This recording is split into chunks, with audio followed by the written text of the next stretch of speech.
ಚಿಕ್ಕ ಕುಟುಂಬ, ಚೊಕ್ಕ ಕುಟುಂಬ. ಚೊಕ್ಕದಾಗ ಯಾವಾಗ ನಾವಿಬ್ರು ನಮ್ಗೊಬ್ರು ಕುಟುಂಬ ಇದೆ. 5ನೇ ಅಧ್ಯಾಯ 1ರಿಂದ 11 ವಚನ ನೀವು ಓದಿದಾಗ ಒಂದು ಕುಟುಂಬ, ಚಿಕ್ಕ ಕುಟುಂಬ ಇದೆ, ಸಣ್ಣ ಕುಟುಂಬ ಇದೆ. ಏನಾಗ್ತಾ ಇದೆ ಈ ಕುಟುಂಬದಲ್ಲಿ? ಏನಾಗ್ತಾ ಇದೆ?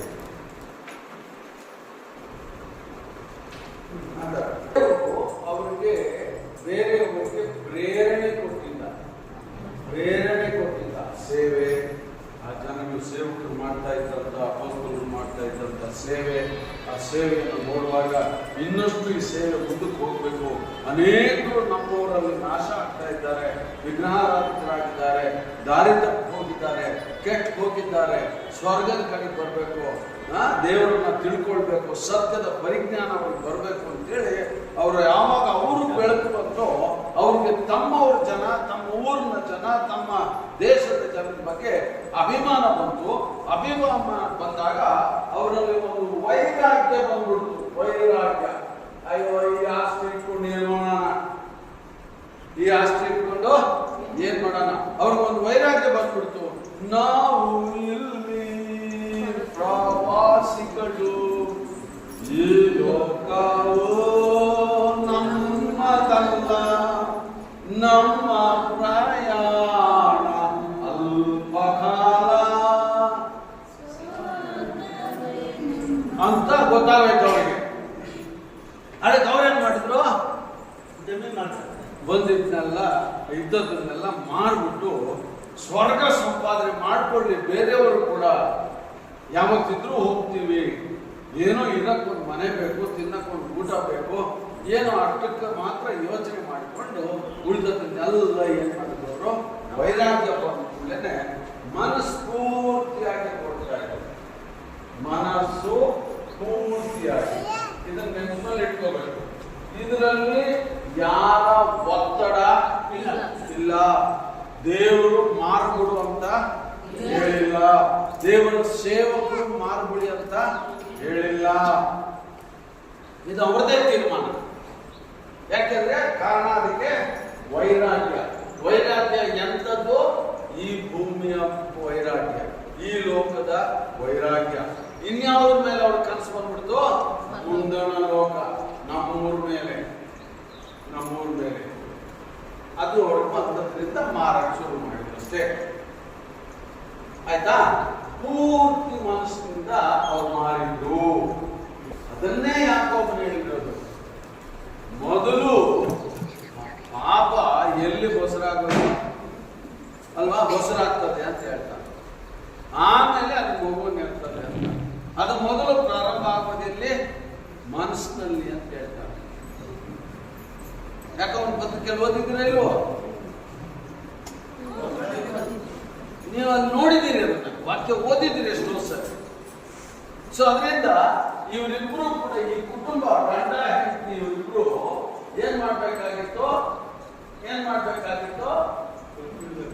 ತೀರ್ಮಾನ ಮಾಡುವಾಗ ರಾಂಗ್ ಮಾಡ್ಕೊಂಡ್ರ? ಹೌದು ಇಲ್ಲ ಅಲ್ಲ, ಹೌದು. ಏನಂತ ತೀರ್ಮಾನ ಮಾಡಿದ್ದಾರೆ? ಅಲ್ಲ, ಪೂರ್ತಿ ಕೊಡ್ಬೇಕಂತ ತೀರ್ಮಾನ ಮಾಡಿ ಜಮೀನ್ ಮಾಡ್ಬೋದು. ಅದನ್ನ ನೀವಿಲ್ಲ ಅರ್ಥ ಮಾಡ್ಕೊಳ್ಳಿ. ಪೂರ್ತಿ ಕೊಡ್ಬೇಕು ಅಂತ ತೀರ್ಮಾನ ಮಾಡಿದಾಗ ಅವ್ರ ಕೈಗೆ ಯಾವಾಗ ಜಾಸ್ತಿ ಬಂದ್ಬಿಡ್ತಾರ, ಅವ್ರು ನೆನ್ಸಿರ್ಲಿಲ್ಲ ಇಷ್ಟೊಂದು ಕಾಸು ಬರ್ತದೆ ಅಂತ. ಅವ್ರೇನೋ ಅನ್ಕೊಂಡಿದ್ರಿ, 60,000 ರೂಪಾಯಿ ಹೋಗ್ತಿದ್ರೆ ದೇವನ್ ಕಿಚ್ಚಿಡ್ತಾನೆ ಅಂತ ಅನ್ಕೊಂಡು ಅದೇಮಯ್ಯ ಹೊದ್ವಾದ వచ్చిన బాధ పొదివేళ చూస్తానే. అయ్యో ఇంత ఇచ్చేది దేవునికి. ఇప్పుడు వాడిని కూడా నువ్వు వచ్చేసి మన బతికే అక్కడ సత్యంగా వానికి తెలియకుండా నగ్గుతా ఉంటాడో నిజం ఆడే ఉండేది. ಸತ್ಯ ಅಲ್ಲೇ ಇರೋದು. ದೇವರು ಅವನ ಮೂಲಕ ನಗಿಸ್ತಾ ಇದ್ದ, ನಮ್ಮನ್ನು ನೋಡಿ ಅವನ ಮೂಲಕ ನಗ್ತಾ ಇದ್ದ. ಎಸ್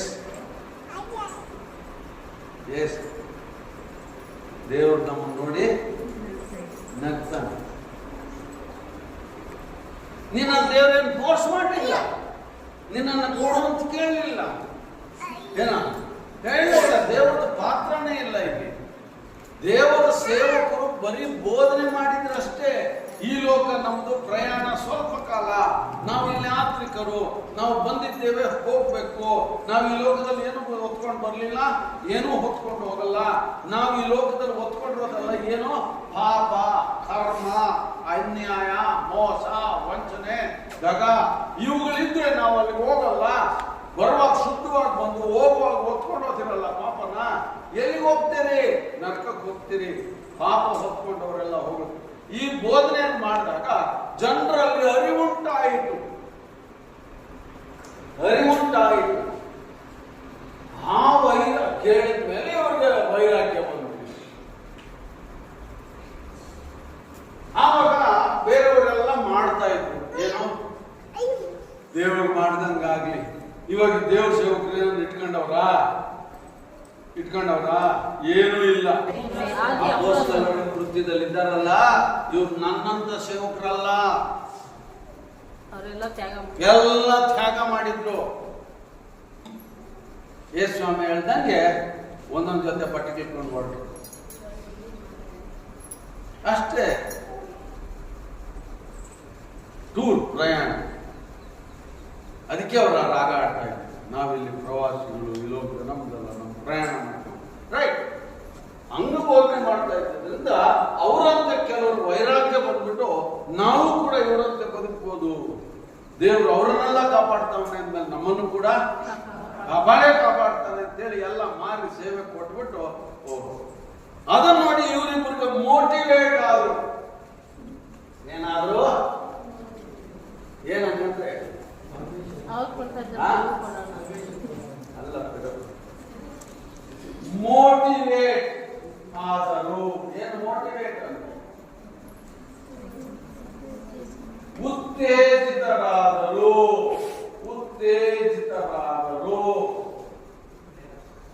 ಪ್ರೇರಣೆ ಹೊಂದಿದರು. ಇನ್ನು ನಾವು ಅವರೆಲ್ಲ ಕೊಡ್ತಾವ್ರೆ, ನಮ್ದು ಹಂಗೆ ಹಿಂದೆ ಮುಂದೆ ಯೋಚನೆ ಮಾಡಲ್ಲ. ಒಂದು ಗುರಿ ಬಿತ್ತೋದ್ರೆ ಎಲ್ಲ ಬಿಡ್ತಾರೆ. ಅನೇಕ ಸಾರಿ ನಾವು ತಪ್ಪು ಮಾಡೋದೇನು ಹೇಳಿ వాళ్ళు పోతా ఉంటారు, మేము వాళ్ళు అందరూ పంట చేస్తా ఉంటారు, మేము ఇవాళ చేయకుంటే యోచనే చేసేకపోయారు. దీపాలు చేయాలా, తలపైన ఓ ఆడ పొట్ట తీసుకురావాలి, తినాలి, ఆ పదంతా నూనె వేయాలి, అందరూ చేస్తూ ఉంటారు. మేము అట్లే వీళ్ళు చేసి మోటివేట్, ఉద్దేశిత, ಪ್ರೇರಿತರಾಗಿ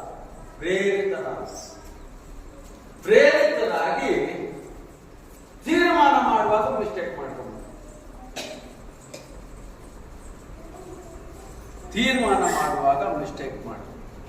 ಮುಂದೆ ನೀವು ಗಂಭೀರವಾಗಿ ವಾಕ್ಯವನ್ನು ಗಮನಿಸಬೇಕು. ತೀರ್ಮಾನ ಮಾಡುವಾಗ ಸೇಲ್ ಮಾಡೋದಕ್ಕೆ ಗಮನಿಸಬೇಕು, ಮಾತಾಡಬೇಕು. ಸೇಲ್ ಮಾಡೋದಕ್ಕೆ ತೀರ್ಮಾನ ಯಾರ್ಯಾರು ಮಾಡಿದ್ರು? ಇಬ್ರು ಮಾಡಿದ್ದಾರೆ. ಅಲ್ಲಿ ಒಪಿನಿಯನ್ ಬರ್ತಾ ಇದ್ರೆ ಇನ್ನೊಬ್ಬ ಏನ್ ಮಾಡ್ತಾ ಇದ್ದ? ಅಬ್ಜೆಕ್ಟ್ ಮಾಡ್ತಾ ಇದ್ದ. ತೀರ್ಮಾನ ಮಾಡುವಾಗ ಗಂಡ ಹೆಂಡತಿ ಇಬ್ರು ಸೇರಿ ತೀರ್ಮಾನ ಮಾಡಿದ್ದಾರೆ, ಸೇಲ್ ಮಾಡಿ. ಓಕೆ, ಅರ್ಥ ಆಗ್ತದ? ಕಥೆಯಲ್ಲಿ ಏನಾದ್ರೂ ಡೌಟ್ ಇದ್ರೆ ಹೇಳ್ಬೇಕು, ಬೇಗ ಹೇಳ್ಬೇಕು, ನಾನು ಮುಂದಕ್ಕೆ ಹೋಗ್ಬೇಕು. ಸೇಲ್ ಮಾಡೋದಕ್ಕೆ ಇಬ್ಬರದು ಒಪಿನಿಯನ್ ಇದೆಯಾ? ಎಷ್ಟು ಜನ ಒಪ್ತೀರಿ? ರೈಟ್. ಹಾಗಾದ್ರೆ ಇಬ್ರು ತೀರ್ಮಾನ ಮಾಡಿದ್ದಾರೆ ಸೇಲ್ ಮಾಡಕ್ಕೆ, ಸೇವೆ ಕೊಡಕ್ಕೆ. ರೈಟ್. ನಾನು ಅವಾಗ ಹೇಳಿದೆ, ಅವ್ರು ನೆನ್ಸಿರ್ಲಿಲ್ಲ ಆ ಪ್ರಾಪರ್ಟಿಗೆ, ಆ ಆಸ್ತಿಗೆ ಅಷ್ಟು ದುಡ್ಡು ಬರ್ತದೆ ಅನ್ನೋ ಊಹೆ ಅವ್ರಿಗಿರಲಿಲ್ಲ. ಅಥವಾ ಇದ್ರೂ ಕೂಡ ಬೇರೆಯವರೆಲ್ಲ ಮಾರಿದ್ರಲ್ಲ, ಊರಾಗೆ ಮಾರಿದ್ರೆ ಇಲ್ವಾ? ಅವ್ರದ್ದೆಲ್ಲ ರೇಟ್ ಹೋಗಿರೋದೆಲ್ಲ ಗೊತ್ತಿರ್ತದ ಇಲ್ವಾ? ಚೆನ್ನಾಗಿ ಅರ್ಥ ಮಾಡ್ಕೊಳ್ಳಿ ಕತೆನ, ಗೊತ್ತಿರಲ್ವಾ? ಅವ್ರಿಗೆ ಒಂದು ವೇಳೆ ಗೊತ್ತಿದೆ, ಯಾಕಂದ್ರೆ ಆ ಏರಿಯೆಲ್ಲ ರೇಟ್ ಹೋಗಿದ್ದೆಲ್ಲ ಗೊತ್ತಿದೆ, ಗೊತ್ತಿದ್ಕೊಂಡು ಸೇವ್ ಮಾಡಿ ಅದನ್ನ ದೇವರ ಸೇವೆ ಕೊಟ್ಬಿಡೋಣ ಅಂತ ಇತ್ಯರ್ಥ ಮಾಡಿದ್ರು. ಮಾಡಿದ ಮೇಲೆ ಆ ಹಣ ಕಟ್ಟೆ ಬಂದ್ರೆ ಆ ಕಟ್ಟುಗಳು ನೋಡಿದಾಗ ತಲೆ ಏನೇನ್ ತಂದೋ ಅಪ್ಪ ಗೊತ್ತಿಲ್ಲ, ಏನೇನ್ ಆಲೋಚನೆ ತಂದಿದ್ದಾನೋ ದುರಾಲೋಚನೆ. ದೇವರು ತಂದ ಆಲೋಚನೆ ಒಳ್ಳೆ ಆಲೋಚನೆ, ಮಾರಿ ಸೇವೆಗೆ ಕೊಡ್ಬೇಕಂತ. ಆ ಹಣ ಬಂದ ತಕ್ಷಣ ಸೈತಾನ ತಂದ ಆಲೋಚನೆ ದುರಾಲೋಚನೆಯನ್ನ ತಂದಾಗ ಹಣದ ಆಸೆಯು ಸಕಲ ವಿಧವಾದ ಕೆಟ್ಟತನಕ್ಕೆ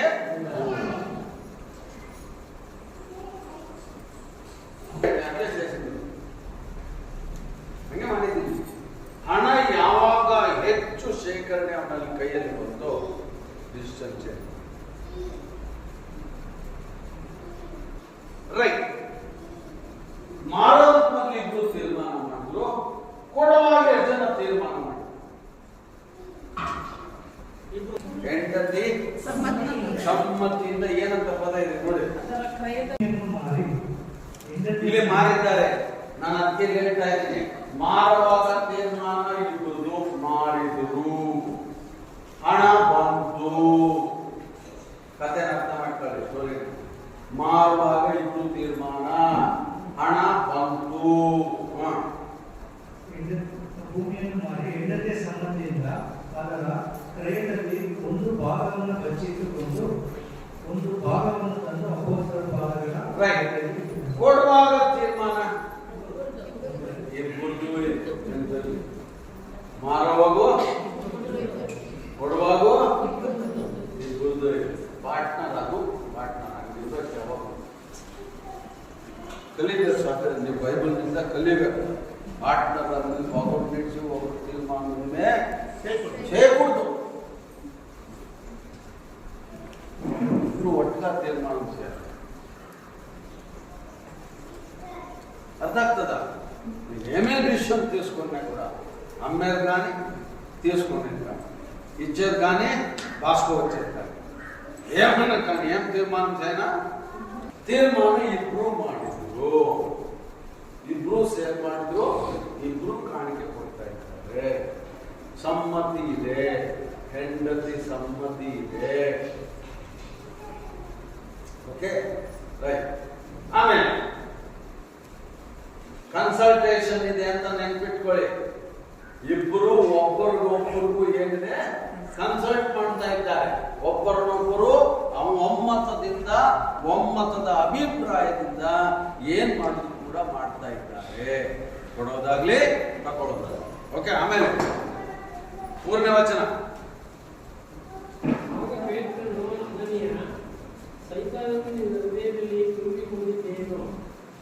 ಯಾಕೆ ಆ ಹೊಲದ ಕ್ರಯದಲ್ಲಿ ಕೆಲವನ್ನು ಬಚ್ಚಿಟ್ಟುಕೊಂಡು ಪವಿತ್ರಾತ್ಮನನ್ನು ವಂಚಿಸಬೇಕೆಂದಿದ್ದೀಯಾ? ರೈಟ್. ಅರ್ಥ ಮಾಡ್ಕೊಳ್ಳಿ. ಈಗ ಇದು ಯಾರಿಗೆ ಗೊತ್ತಾಯ್ತು? ಪೇತ್ರನಿಗೆ ಹೆಂಗ್ ಗೊತ್ತಾಯ್ತು? ಪವಿತ್ರಾತ್ಮನ ಮಾಡ್ತಾ ಇರೋ ಕೆಲಸ, ದೇವರು ಮಾಡ್ತಾ ಇರೋ ಕೆಲಸ. ಅವ್ರು ಮನೆಯಲ್ಲಿ ಕೂತ್ಕೊಂಡು ಕ್ಯಾಲ್ಕುಲೇಷನ್ ಮಾಡಿದ್ದು, ಮಾರಾಟಕ್ಕಾಗ್ಲಿ ಕಾಣಿಕೆ ಕೊಡೋ ವಿಚಾರಕ್ಕಾಗ್ಲಿ. ಪೇತ್ರನ ಮುಂದೆ ಮಾಡಲಿಲ್ಲ. ಅವ್ರು ಮಾಡಿದ ತೀರ್ಮಾನ ಎಲ್ಲ ಅವ್ರ ಮನೆಯಲ್ಲಿ. ಆ ತೀರ್ಮಾನ ಮಾಡೋದ್ರಲ್ಲಿ ತಕ್ಷಣ ಪೇತ್ರನ ದೇವರು ಅವ್ರಿಗೆ ಹೇಳ್ಕೊಂಡು ತೋರಿಸಿಲ್ಲ. ನೋಡಿ ಇವ್ರು ಏನ್ ಮಾಡ್ತಾರೆ, ಅವ್ರ ಮನಸ್ಸನ್ನು ತೋರಿಸುತ್ತ ದೇವ್ರ ಸಿನಿಮಾ. ಅವನು ಬರ್ತಾ ಇದ್ದಾಗೇನೆ ಕೇಳ್ದ, ಏನಯ್ಯ ಪೇತ್ರ, ಸಾರಿ ಅನನೀಯ, ಏನಪ್ಪ ಇಷ್ಟನ ಮಾಡಿದ್ದು ಅಂದ್ರೆ ಇನ್ನೇನನ್ನ ಅಂತ ತಿಳ್ಕೊಳ್ಳಿ. ಅವನೇನ್ ಹೇಳ್ತಾನೆ, ಏನ್ ಹೇಳ್ತಾನೆ ನೋಡಿ. ಬೈಬಲ್ ಅದಕ್ಕೆ ಹೋಗಿ ವಾಪಸ್ ಯಾಕೆ ಹೊಲದ ಕ್ರಯದಲ್ಲಿ ಕೆಲವನ್ನು ಬಚ್ಚಿಟ್ಟುಕೊಂಡು ಪವಿತ್ರಾತ್ಮನನ್ನು ವಂಚಿಸಬೇಕೆಂದಿದ್ದೀ? ಆ ಆಸ್ತಿ ಇದ್ದಾಗ ನಿನ್ನದಾಗಿಯೇ ಇಸಲವೇ? ಇದರಿಂದ ನೀವು ಅರ್ಥ ಮಾಡ್ಕೋಬೇಕು, ದೇವರು ಹೇಳಿಲ್ಲ.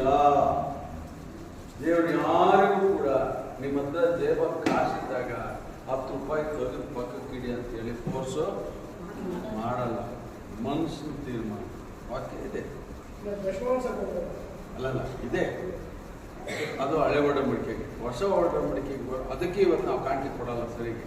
ಹಳೆ ಒಡಂಬಡಿಕೆಯಲ್ಲಿ ಇದ್ದಂತೆ ಏನು ಸುಬೇಕಾರ ಕಟ್ಟುನಿಟ್ಟಾಗಿ ಇದ್ದಿದ್ರೆ ಯೇಸು ಸ್ವಾಮಿ ಬಂದ್ಬಿಟ್ಟು ಏನು ಮಾಡ್ತಾರೆ ಅದನ್ನ ಹೆಂಗ್ ಚೇಂಜ್ ಮಾಡ್ದ? ವಾಕ್ಯ ಕೊಡ್ಬೇಕು ನೀವು ಟಕ್ ಅಂತ. ವಾಕ್ಯ ಕೊಡ್ಬೇಕು. ಕೊರೆತದಲ್ಲಿ ಇದೆ ವಾಕ್ಯ ಕೊಡ್ಬೇಕು. ನೋಡಪ್ಪ ಇಲ್ಲೇ ಪೌಲ್ನ ಹೇಳ್ತಾ ಇದ್ದಾನೆ, ಬೇತನ ಹೇಳ್ತಾ ಇದ್ದಾನೆ, ಏನಯ್ಯ ಅನನೀಯ, ಆಸ್ತಿ ನಿನ್ನ ಹತ್ರ ಇದ್ದಾಗ, ಕಾಸುಗಳು ನಿನ್ನ ಜೋಬಲ್ಲಿದ್ದಾಗ ಆ ಕಾಸುಗಳು ನಿಂದೇ ಆಗಿರ್ತಲ್ಲಪ್ಪ ಅನನೀಯ. 2 ಕೊರಿಂಥ 9:7. 2 ಕೊರಿಂಥ 9ನೇ ಅಧ್ಯಾಯ ಬೇಗ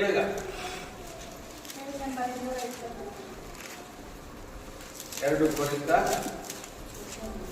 9ನೇ ಅಧ್ಯಾಯ ಎಷ್ಟನೇ ವಚನಮ್ಮ? 7ನೇ ವಚನ ಓದ್ರಿ. ಪ್ರತಿಯೊಬ್ಬನು ತನ್ನ ತನ್ನ ಹೃದಯದಲ್ಲಿ ನಿರ್ಣಯಿಸಿಕೊಂಡ ಪ್ರಕಾರ ಏನಂತೆ? ನಿರ್ಣಯ, ತೀರ್ಮಾನ. ನೀನೇನು ಹೃದಯದಲ್ಲಿ ತೀರ್ಮಾನ ಮಾಡಿದಲ್ಲ ಅದರ ಪ್ರಕಾರ ಮೊದಲು ಹಳೆ ಒಡಂಬಡಿಕೆಯ ಒಂದು ರೂಲ್ಸ್ ಇತ್ತು, ಕಾನೂನಿತ್ತು, ಸಂವಿಧಾನ ಇತ್ತು.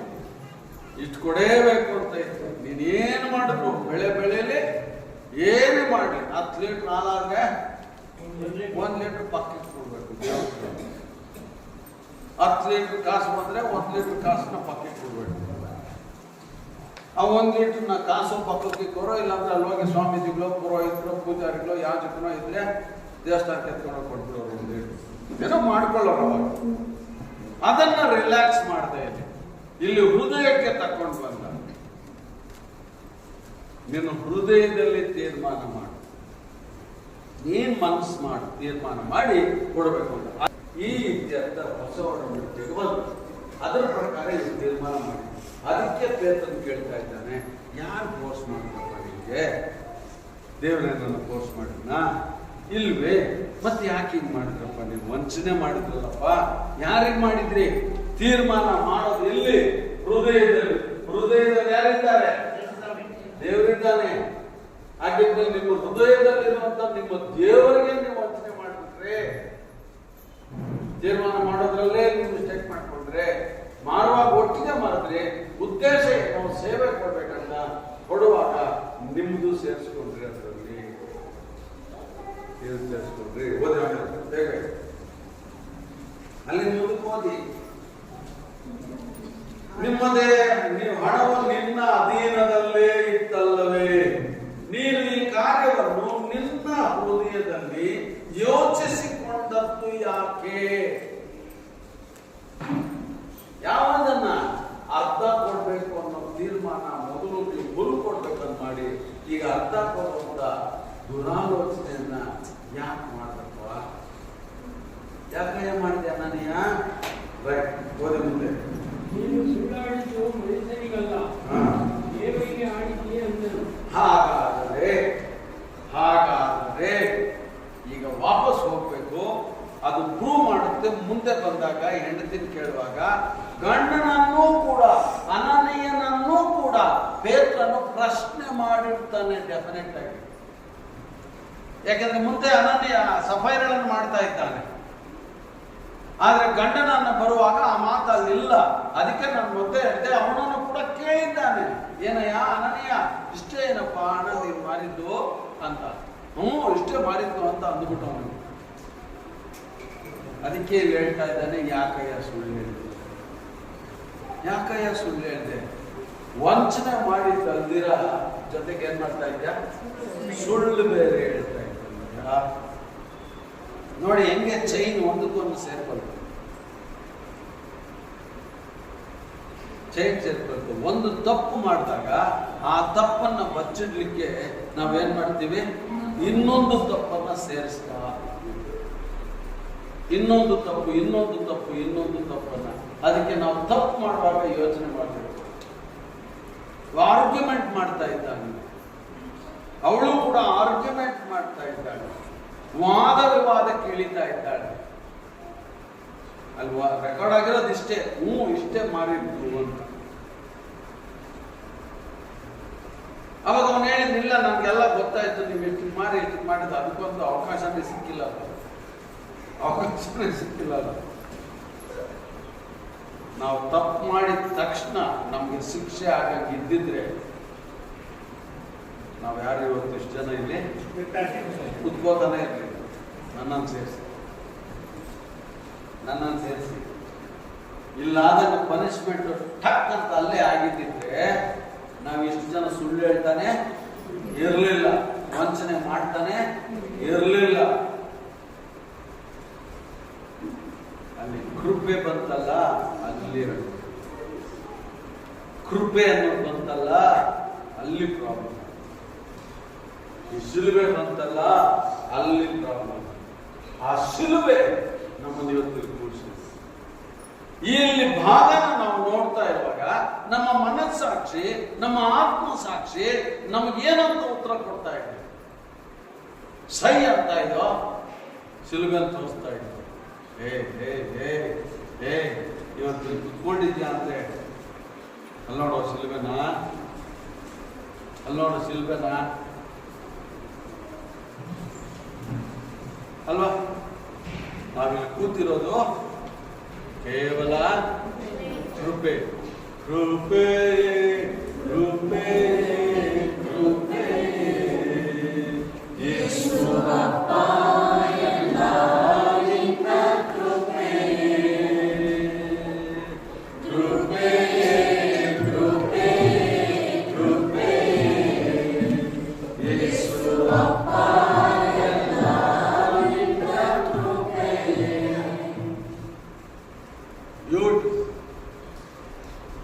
ಕೇವಲ ಶಿಲುಬೆ, ಆ ಕೃಪೆ ಇವತ್ತು ನಾವಿಲ್ಲಿ ಕೂತ್ಕೊಂಡಿದ್ದೇವೆ. ಸೇಮ್ ಈ ಗಂಡ ಹೆಂಡತಿ ಮಾಡಿದಂಗೆ ದಿನನಿತ್ಯದ ಜೀವನದಲ್ಲಿ ನಾವು ಎಷ್ಟೋ ಸಾರಿ ಇಂಥ ಮಿಸ್ಟೇಕ್ಗಳನ್ನ ಮಾಡ್ತಾನೆ ಇದ್ದೇವೆ. ವಾಕ್ಯದ ಮೇಲೆ ಈ ಭಾಗವನ್ನು ನಾನು ನೀನು ಎಷ್ಟು ಸರಿ ಕೇಳಿಸ್ಕೊಂಡಿಲ್ಲ ಹೇಳಿ, ಎಷ್ಟು ಸರಿ ಕೇಳಿಸ್ಕೊಂಡಿಲ್ಲ, ಎಷ್ಟು ಸರಿ ಓದಿಲ್ಲ. ಈ ಅನನೀಯ ಸಭೆಗಳ ಕಥೆಯನ್ನ ಅವರು ಜಮೀನ್ ಮಾರಿ ಕಾಣಿಕೆ ಕೊಟ್ಟದನ್ನ ಎಷ್ಟು ಸಾರಿ ಪ್ರಸಂಗಗಳಾಗಲಿ, ಎಷ್ಟು ಸಾರಿ ಓದಿದ್ದನ್ನಾಗಲಿ ನಾವು ಮಾಡಿಲ್ಲ. ಆದರೂ ಕೂಡ ಜೀವನದಲ್ಲಿ ಮಾರ್ಪಾಟ ಆಗದೆ ಇರುವೆ.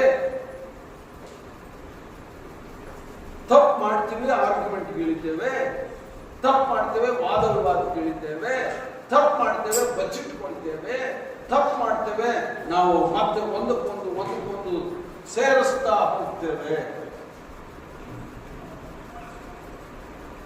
ಇವತ್ತು ದೇವರು ಎಚ್ಚರಿಸ್ತಾರೆ, ಈ ಕುಟುಂಬದ ಮೂಲಕ ಎಚ್ಚರಿಸ್ತಾರೆ. ಹೋಯ್ತು, ಯಾರು ಹಾಳು ಮಾಡಿದ್ದು? ದೇವರು ಹಾಳು ಮಾಡಿದ್ದ? ಜಮೀನ್ ಮಾರಿದ್ದಪ್ಪ ಅವರು ದೇವರ ಹೆಸರಿನಲ್ಲಿ. ದೇವರ ಸೇವೆಗೋಸ್ಕರ ಕೊಡ್ಬೇಕಂತ ತೀರ್ಮಾನಿತ್ತಪ್ಪ. ದೇವರು ಕಲಿಸ್ಕುವ ಕಾಣಿಕೆ ಕೊಟ್ಟು ಎಷ್ಟೋ ಬರೋಷ್ಟು ಬಂತಲ್ಲ ಅಂತೇಳಿ ದೇವ್ರು ಸುಮ್ಮನೆ ಇರೋದಲ್ವಾ? ಸುಮ್ಮನೆ ಇರ್ಬೇಕಾಗಿತ್ತ ಇಲ್ವೋ? ಅಕಸ್ಮಾತ್ ದೇವ್ರು ಸುಮ್ಮನೆ ಇರ್ತಿದ್ರು ಪೇತ್ರನಾದ್ರೂ ಸುಮ್ಮನೆ ಇರ್ಬೇಕಾಗಿತ್ತಲ್ಲ. ಮನಸ್ಸಿನಲ್ಲಿ ಹೇಳ್ಕೊಟ್ಟಾಗ ದೇವರು ಲೇ ನೋಡಿ ಇಷ್ಟು ಮಾರಿ ಇಷ್ಟು ತಗೊಂಬಂದು ಇಷ್ಟೇ ಕೊಡ್ತಾ ಇದ್ರು, ಇಷ್ಟು ಬಚ್ಚಿಟ್ಕೊಂಡವನೆ ಅಂತೇಳಿ ಅಂದಾಗ ಎಲ್ಲ ನೋಡಿ ಬಿಡ್ತೇವೆ, ಅಟ್ಲೀಸ್ಟ್ ನಮ್ಗೆ ಇಷ್ಟನ ಬಂದಲ್ಲ ಅನ್ಬೋದಾಗಿತ್ತಲ್ಲ ಪೇತ್ರನ. ಅಂದಿದ್ರೆ ಅದು ಏನಾಗ್ಬೋದಾಗಿತ್ತು?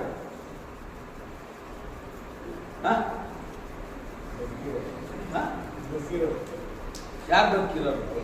ಆಮೇಲೆ ಇವನು ಪೇತ್ರನು ತಪ್ಪಿತಸ್ಥ ಆಗ್ತಾ ಇತ್ತು. ಅವ್ರಿಗಾಗಿದ್ದ ಕೆಲಸ ಇವನಿಗಾಗ್ತಾ ಇತ್ತು. ದೇವರು ಅವ್ನಿಗೆ ತೋರಿಸ್ಕೊಟ್ಟಿದ್ದು ಏನಂದ್ರೆ ಇದ್ದಂಗೆ ಹೇಳುವಂತ ತೋರಿಸ್ಕೊಟ್ಟಿದ್ದು. ಅವನು ಅದನ್ನು ಬಚ್ಚಿಕ್ಕೆ 1000 ರೂಪಾಯಿ ಏನಾದ್ರೂ ದುರಾಸೆ ಬಿದ್ದಿದ್ದೆ ಪೇತ್ರನು, ಅವಾಗಲೇ ರಿಪೇರಿ ಹಾಕೊಂಡ್ಬಿಡೋಣ ಏನೋ, ಯಾರು ಗೊತ್ತು.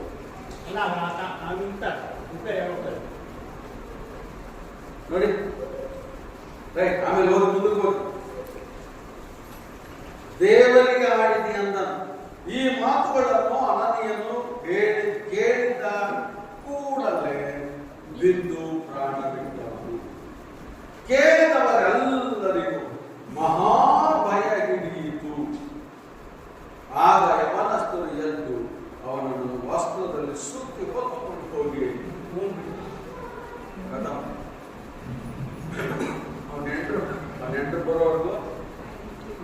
ಅವನ ಹೆಂಡ್ರು ಬರೋರ್ಗು ಇಟ್ಟಿಲ್ಲ ಹೆಣ್ಣ ಅವನ ಹೆಂಡ್ರಿಗೆ ಮೆಸೇಜ್ ಹೇಳಿ ಕಳ್ಸುತ್ತ ಇಲ್ಲ ಅದು ಗೊತ್ತಿಲ್ಲ ಇವ್ರು ಬೇತು ನಾವು ಯಾರೋ ಎತ್ಕೊಂಡು ಊಟದವರು ಯಾರೋ ನೋಡಿದವರು ಹೋಗಿ ಅವ್ನ ಹೆಂಡ್ರಿ ಕೇಳೋರಮ್ಮ ತಾಯಿ ನಿನ್ ಗಂಡು ಅಲ್ಲೇ ಸತ್ತೋದ್ ನಮ್ಮ ಎತ್ಕೊಂಡು ಹೋಗಿ ಗುಣ ಹಾಕ್ಬಿಟ್ರು ಅಂತ ಹೇಳಿ ಆವಾಗ ಲಬ ಲಬ ಲಬ ಲಬ ಅರ್ಧ ಕಾಸು ಎತ್ಕೊಂಡ್ಬಂದು ಇಲ್ಲ ಬಂದಿಲ್ಲ ನೋಡಿ ಮುಂದೆ ನೋಡಿ ಗೊತ್ತಾಯ್ತಲ್ಲ ಅವಳಿಗೆ ಅವಾಗ ತಿಳುವಳಿಕೆ ಬರ್ಬೇಕಾಗಿತ್ತಲ್ಲ ಅವಾಗ ಪರಿಜ್ಞಾನ ಮಾಡ್ಬೇಕಾಗಿತ್ತಲ್ಲ ಜೀವನದಲ್ಲಿ ಎಡವಟ್ಟಾದಾಗ ಏರ್ಬೇಕಾದಾಗ ದೇವರು ಬುದ್ಧಿ ಕಲಿಸಿದಾಗ ಏಟ್ ಕೊಟ್ಟಾಗ ತಿಳುವಳಿಕೆ ತಂದಾಗ ಅರಿವಿಗೆ ಬಂದಾಗ ಮಾನಸಾಂತರ ಬರ್ಬೇಕಾಗಿತ್ತಲ್ಲ ಪಶ್ಚಾತ್ತಾಪ ಬರ್ಬೇಕಾಗಿತ್ತಲ್ಲ ತನ್ನ ತಪ್ಪಿನ ಅರಿವು ಉಂಟಾಗಬೇಕಾಗಿತ್ತಲ್ಲ ಮೊಂಡತನ ಮಾಡಿ ನಾನು ಮಾಡಿದ ಸೈ ಹೆಂಗೆ ನಾವೇನು ದೇವ್ರು ತಪ್ಪು ಮಾಡಿದ್ವೋ ನಾವು ದೇವ್ರ ಕಾಣಿಕೆ ಕೊಡ್ಲಿಲ್ವೋ ದೇವ್ರಿಗೋಸ್ಕರ ತಾನೇ ನಾವು ಮಾಡಿದ್ದು ಏನ್ ಮನಸ್ಸಿನಲ್ಲಿ ಇಟ್ಕೊಂಡು ಬಂದವಳು ಇಲ್ಲಿ ಗೊತ್ತಿಲ್ಲ ಕಾಸು ತರಲಿಲ್ಲ ಅವಳು ಇಲ್ಲಿ ಬಂದಿರ್ತಾಳೆ ಏನಕ್ಕೆ ಜಗಳ ಮಾಡಕ್ ಬಂದವಳು ಏನು ಓ ಹಂಗ್ ಬಂದ ಅಲ್ಲಿ ಇದೆಯಾ ನಡೆದ ಸುಮಾರು 3 ಗಂಟೆ ಹೊತ್ತಿನ ಮೇಲೆ ಅವನ ಹೆಂಡತಿಯು ನಡೆದ ಸಂಗತಿಯನ್ನು ತಿಳಿಯದೆ ಒಳಗೆ ಬಂದಳು. ಎಷ್ಟೊತ್ತಾಗಿದ್ದು ಏನೋ ಗಂಡ ಬರ್ಲಿಲ್ವೇ? ಓ ನಮ್ಮ ಯಜಮಾನ್ ಏನ್ ಮಾಡಿರ್ತಾರೆ, ನಮ್ಮ ಯಜಮಾನ್ಗೆ ಎಲ್ಲರೂ ಅಲ್ಲಿ ಎಲ್ಲ ಕಾಳು ನಾನು ಹೋಗಿ ನಮ್ಮ ಯಜಮಾನ್ ಸನ್ಮಾನ ಹೆಂಗ್ ಮಾಡ್ತಾವ್ರೆ ನೋಡೋಣ ಅಂತ ಬಂದಾಳೆ. ಸನ್ಮಾನ ಮಾಡಕ್ಕೆ ಕಾತ್ಕೊಂಡವ್ರೆ ಕೈಯ ಗುಣಾರ ಎತ್ಕೊಂಡು ಕಾತ್ಕೊಂಡವ್ರೆ.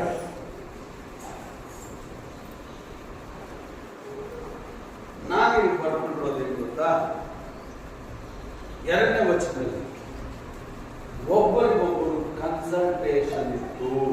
ಗಂಡ ಹೆಂಡತಿ ನಡುವೆ ಒಬ್ಬರಿಗೊಬ್ಬರು ಸಮ್ಮತಿ ಇತ್ತು. ಒಬ್ಬರಿಗೊಬ್ಬರು ಏನೇನು ತೀರ್ಮಾನಗಳನ್ನು ಮಾಡುವಾಗ ಮಾಡ್ತಾ ಇದ್ರು. ವೆರಿ ಗುಡ್,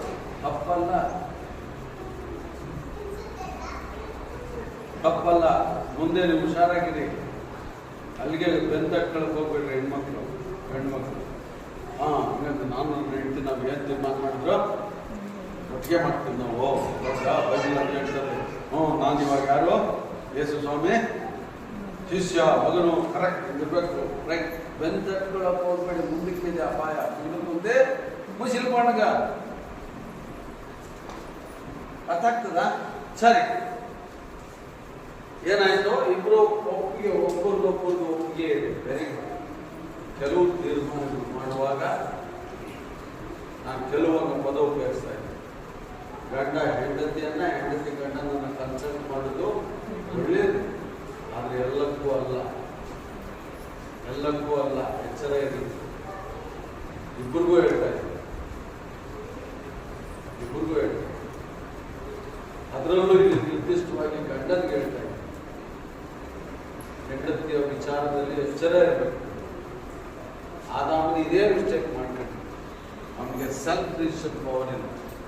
ಯಾರಿಗೆ? ಆದಾಮ ಗಂಡಸಿಗೆ ಬಹಳ ಎಚ್ಚರ ಇರಲಿ. ಕನ್ಸಲ್ಟೇಷನ್ ಇದೆ, ಒಬ್ಬರದೊಬ್ಬರು ಒಮ್ಮತ ಇದೆ, ಅಭಿಪ್ರಾಯ ಇದೆ, ತೀರ್ಮಾನ ಮಾಡುವಾಗ ಒಟ್ಟಿಗೆ ಮಾಡ್ತಾ ಇದ್ದಾರೆ. 3ನೇ ವಚನ ನಾನೇನ್ ಬರ್ಕೊಂಡಿದ್ದೀನಿ ಅಂದ್ರೆ, ಆ ರಿಸಲ್ಟ್ ಕನ್ಸಲ್ಟೇಷನ್ ಮಾಡಿದ ರಿಸಲ್ಟ್ ಅಲ್ಲಿ ಶುರುವಾಗ್ತಾ ಇದೆ, ಫಲಿತಾಂಶ ಶುರುವಾಗ್ತಾ ಇದೆ. ಏನ್ ಶುರುವಾಗ್ತಾ ಇದೆ? ಹಣನ ಏನ್ ಮಾಡ್ಕೊಂಡ್ರು, ಅರ್ಧ ಭಾಗ ಬಚ್ಚಿಟ್ಟು ಅರ್ಧ ಭಾಗ ಕೊಡುವಂಗೆ ಇಲ್ಲಿ ಡಿಸಿಷನ್ ಇಬ್ರು ಮಾಡಿದ್ದಾರೆ. ಮೂಲ ಹೇಳ್ತಾ ಇಲ್ಲ ಬೈಬಲ್ ಮರೆಯಾಗಿರ್ತದೆ. ಅಂದ್ರೆ ಇಲ್ಲಿ ಈ ಭಾಗ ಮರೆಯಾಗಿದೆ. ಇಲ್ಲಿ 2ನೇ ವಚನ ಏನಾಗ್ತಾ ಇದೆ ರಿಸಲ್ಟು ನಾವು ಗಮನಿಸುವ ಜೊತೆ ಪವಿತ್ರಾತ್ಮನ ವಂಚನೆ ಮಾಡಿದ್ರೆ, ಹಣವನ್ನು ಬಚ್ಚಿಟ್ಟುಕೊಳ್ಳುವಂತೆ ಮಾಡಿದೆ. ಆಯ್ತಾ? ಮುಂದಕ್ಕೆ ಹೋಗುವಾಗ ಸೊ ಅವರು ಮಾಡಿದಂತ ಈ ಇತ್ಯರ್ಥ ರಾಂಗ್ ಡಿಸಿಷನ್ ಮಾಡ್ತಾ ಇದ್ದಾರೆ. ವೇತನ ಹೇಳ್ತಾ ನಿಮ್ಮದೇ ಆಗಿತ್ತಲ್ಲ, ಆಯ್ತು ಸಂಬಳ ಬಂತು, 1000 ರೂಪಾಯಿ ಬಂತು ನಿಜ. 1000 ರೂಪಾಯಿ ಸಂಬಳ ಬಂದಾಗ ನಿನ್ನ ಹತ್ರನೇ ಇತ್ತು. ಡಿಸಿಷನ್ ನೀನು ಮನಸ್ಫೂರ್ತಿಯಾಗಿ, ಈ ವಾಕ್ಯ ಓದ್ದಂಗೆ ಮನಸ್ಫೂರ್ತಿಯಾಗಿ ನಾನು 10 ರೂಪಾಯಿ ದೇವ್ರ ಕಂಡು 1000 ರೂಪಾಯಿ ನಾನು ಕೊಡ್ತೀನಿ, ಇಲ್ಲ 100 ರೂಪಾಯಿ ಕೊಡ್ತೀನಿ, ಇತ್ಯರ್ಥ ನಿಂದು. ನೀನು 10 ಹಣ ಕೊಡು, 5 ಹಣ ಕೊಡು, 10 ಹಣ ಕೊಡು, 100 ಹಣ ಕೊಡು, ಇತ್ಯರ್ಥ ಯಾರು? ಆ ತೀರ್ಮಾನ ಮಾಡುವಂತ ಹಕ್ಕನ್ನು ದೇವರು ಯಾರಿಗೆ ಕೊಟ್ಟಿದ್ದಾನೆ? ನಿನಗೆ ಕೊಟ್ಟಿದ್ದಾನೆ. ಒಟ್ಟಿನಲ್ಲಿ ಕೊಡಬೇಕು ಅನ್ನೋದಂತೂ ಖಂಡಿತ, ಅದನ್ನ ನೀವು ತಪ್ಪಿಸ್ಕೊಳ್ಳಂಗಿಲ್ಲ. ಆದ್ರೆ 100 ಅನ್ನೋದನ್ನ ಮಾತ್ರ ರಿಲ್ಯಾಕ್ಸ್ ಮಾಡಿದ್ದಾನೆ ದೇವರು. ಸಾರಿ, ಏನೋ 10% ಅನ್ನೋದನ್ನ ಏನ್ ಮಾಡಿದ್ದಾನೆ ದೇವರು? ರಿಲ್ಯಾಕ್ಸ್ ಮಾಡಿದ್ದಾನೆ. ರಿಲ್ಯಾಕ್ಸ್ ಮಾಡಿ ನಿಮ್ಮ ಮನಸ್ಸಿನ ಮೇಲೆ ಕೊಟ್ಟಿದ್ದಾನೆ. ಕೊಡಲೇಬೇಕು ಮಾತ್ರ. ಕಾಣಿಕೆ ನೀವು ಕೊಡಲೇಬೇಕು, ಅದು ಕಡ್ಡಾಯ. ಆದ್ರೆ ಎಷ್ಟು ಅನ್ನೋ ಇತ್ಯರ್ಥ ನಿಮಗೆ ಬಿಡು. ಸೇವಕನೂ ಬದುಕಬೇಕಲ್ಲ, ಸೇವೆನೂ ನಡೀಬೇಕಲ್ಲ, ಅವ್ರಿಗೆ ಸಾಕ ಜವಾಬ್ದಾರಿ ನಿಮ್ದಲ್ವಾ. ಹಂಗಾಗಿ ಕೊಡ್ಲೇಬೇಕು ಮಾತ್ರ. ಕೊಡ್ಬೇಡ ಅಂತ ನಾನು ನಿಮ್ಗೆ ಬೋಧನೆ ಮಾಡಕ್ ಹೋಗಲ್ಲ, ನಾನು ಶಾಪಗ್ರಸ್ತನಾಗ. ಕೊಡ್ಬೇಕು ಮಾತ್ರ. Okay, right. ಈಗ ಕೇಳ್ತಾನೆ, ಕಾಸು ನಿಮ್ಮತ್ರನೇ ಇದೆ, ನೀನು ಯಾಕಪ್ಪ ಇದು ಮಾಡ್ರಿ ಅಂದ್ರೆ ಮುಂದಕ್ಕೆ ಹೋಗ್ತೀನಿ. 4ನೇ ವಚನ, ನೀನು ಈ ಕಾರ್ಯವನ್ನು ನಿನ್ನ ಹೃದಯದಲ್ಲಿ ಯೋಚಿಸಿಕೊಂಡದ್ದು ಯಾಕೆ? ನೀನು ಸುಳ್ಳಾಡಿದ ಮನುಷ್ಯರಿಗೆಲ್ಲ ದೇವರಿಗೆ ಆಡಿದ್ದಿ ಅಂತೇಳಿ ಅದಾದ್ಮೇಲೆ 5ನೇ ವಚನದಲ್ಲಿ ಈ ಮಾತುಗಳನ್ನು ಅನನ್ಯನು ಕೇಳಿದ ಕೂಡಲೇ ಇಲ್ಲಿ ಮೋಸದ ರಿಸಲ್ಟ್, ಸುಳ್ಳು ಹೇಳಿದ್ದರ ರಿಸಲ್ಟ್ ಏನಾಗ್ತಾ ಇದೆ? ಸಾವು, ಮರಣ ಬರ್ತದೆ. ಇವತ್ತು ಸುಳ್ಳಾಡೋರು ಯಾರು ಎಲ್ಲಿಗೆ ಹೋಗಲ್ಲ, ಎಲ್ಲಿಗೆ ಹೋಗಲ್ಲ, ಸ್ವರ್ಗಕ್ಕೆ ಹೋಗಲ್ಲ. ಅಲ್ಲಿಗೆ ಅರ್ಥ ಏನು? ಮರಣ, ಸಾವು. ಎಲ್ಲಿ? ನರಕ. ಮೋಸ ಮಾಡೋರು, ವಂಚನೆ ಮಾಡೋರು ಎಲ್ಲಿಗೆ ಹೋಗಲ್ಲ? ಸ್ವರ್ಗಕ್ಕೆ ಹೋಗಲ್ಲ. ಎಲ್ಲಿಗೆ ಹೋಗ್ತಾರೆ? ನರಕಕ್ಕೆ ಹೋಗ್ತಾರೆ. ಅದೇ ವಾಕ್ಯ.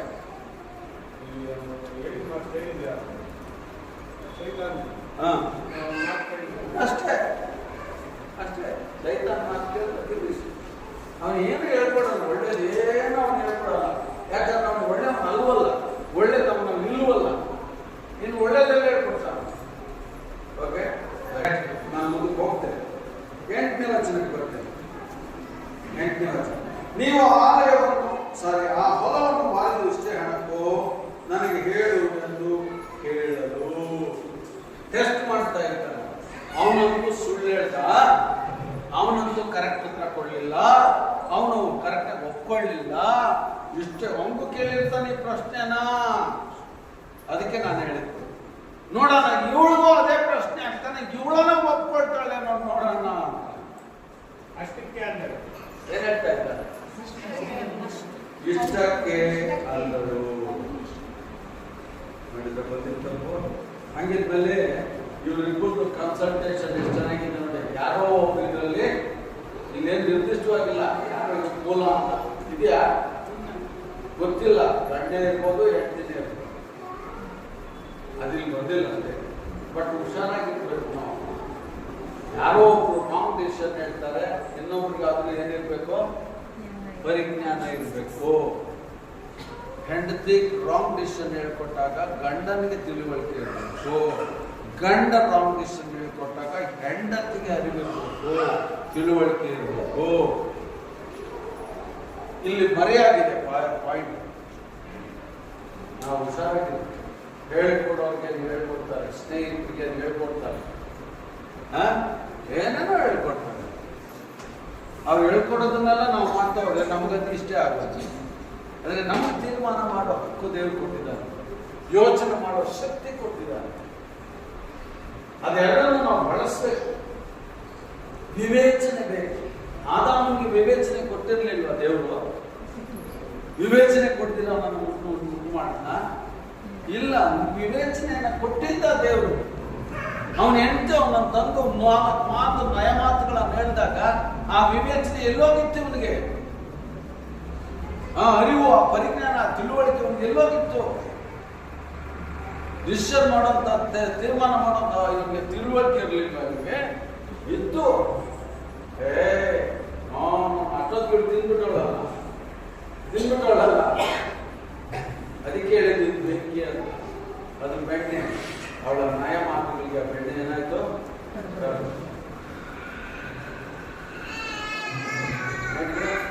ಹುಷಾರಾಗಿರ್ಬೇಕು. ಸೊ ಅದರಿಂದ ನಾವಿಲ್ಲಿ ಗಮನಿಸ್ತೇವೆ ಏನಂದ್ರೆ ಇಬ್ಬರು ಮಾಡಿದ ತೀರ್ಮಾನ, ಇಬ್ಬರು ಮಾಡಿದಂಥ ಆಲೋಚನೆ, ನೀವಿಬ್ಬರು ಆತನನ್ನು ಪರೀಕ್ಷಿಸುವುದಕ್ಕಾಗಿ ಯಾಕೆ ಹೊರಬಿಟ್ರಿ ಅಂತ ಹೇಳಿದ್ರೆ ಆಗೋ ನಿಮ್ಮ ಕಣ್ಣನ್ನು ನೋಡೋದು ಒಂದು ಅಂತ ಹೇಳೋದು ಹೋಯ್ತು.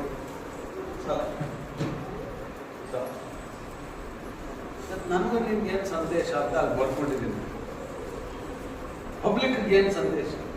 ಪಬ್ಲಿಕ್ಗೆ ಏನಾಗಿದೆ? ಪಬ್ಲಿಕ್ಗೆಲ್ಲ ದಿಗಿಲು ಬಂದ್ಬಿಟ್ಟು, ಭಯ ಬಂದ್ಬಿಟ್ಟು, ಬರೀ ಭಯ ಬಂದ್ಬಿಟ್ಟಿದ್ದೆ ಎಷ್ಟು ಜನರು ಪರಿವರ್ತನೆ ಆದ್ರು ಅನ್ನೋದು ಪ್ರಶ್ನೆ. ನಾನು ಅದನ್ನೇ